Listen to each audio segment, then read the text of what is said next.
Nanindigan ng Malacanang na wala itong kikilingan kaugnay sa investigasyon ng pork barrel scam.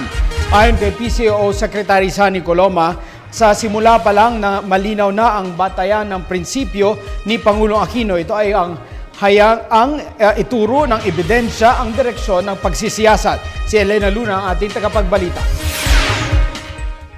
Binigyang diin ng palasyo kakampihan ang Administrasyong Aquino sa mga sangkot sa pork barrel scam. Sinabi ito ni PCOO Secretary Herminio Coloma Jr. matapos ibunyag ni Presidential Assistant for Rehabilitation and Recovery, Panfilo Lacson, sa isang programa sa telebisyon na nasa listahan ni Janet Lim Napoles at Ben Hurluy, si Budget Secretary Florencio Abad at mga kaalyadong sina Senators Alan Peter Cayetano at Chis Escudero.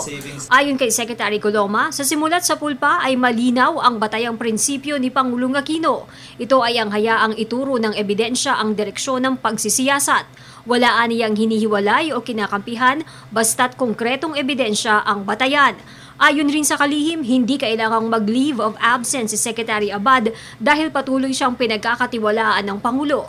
Ang alegasyon aniya kay Abad ay nangyari bago siya naging kalihim ng Department of Budget at hindi ito makakaapekto sa tinatawag na presumption of regularity sa kasalukuyan niyang trabaho. Sa kabila ng revelasyon ni Secretary Lacson, sinabi ni Secretary wala namang gag order sa rehabilitation SAR mula kay Pangulong Aquino.